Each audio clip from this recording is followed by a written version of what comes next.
Hola a todos, bienvenidos a un nuevo vídeo. Estos días estuve un poco ajetreado, entonces no saqué muchos vídeos últimamente, pero estuve filmando con el Neo y con el teléfono, nada más. Entonces quiero enseñaros las imágenes que saqué, que muchos dijeron que la cámara era mala.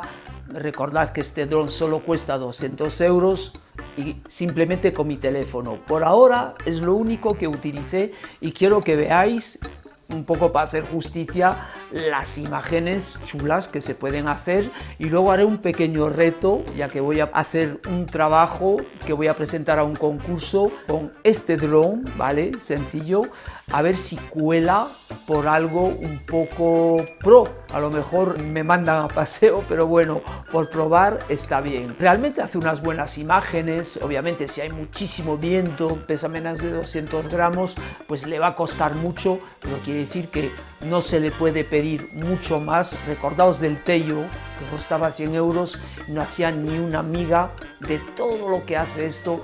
Es realmente un gran dron.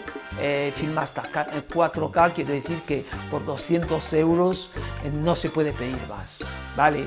Por ejemplo, estuve viendo, hay gente, una especie de guerra entre el Over y este, y si os dais cuenta, el Over cuesta 500 euros, entonces tendríamos que poner otro dron de DJI o de otra marca haciendo competencia a ese, ya que este cuesta menos de la mitad que el Hover. Yo lo veo así. Y luego pues tiene la misma filmación que el Fimi X8, el grande. Entonces vosotros me diréis si os gustan las imágenes, y recordad que no tiene gimbal, ¿vale? Es simplemente estabilización electrónica. En los siguientes vídeos os explicaré más cómo va el dron, truquillos y cosas así, pero bueno, realmente lo paso muy bien con este dron, lo llevo a cualquier sitio y se pasa muy bien. Entonces os dejo con las imágenes y que las disfrutéis, y ya me despido ahora. Entonces os mando un gran saludo.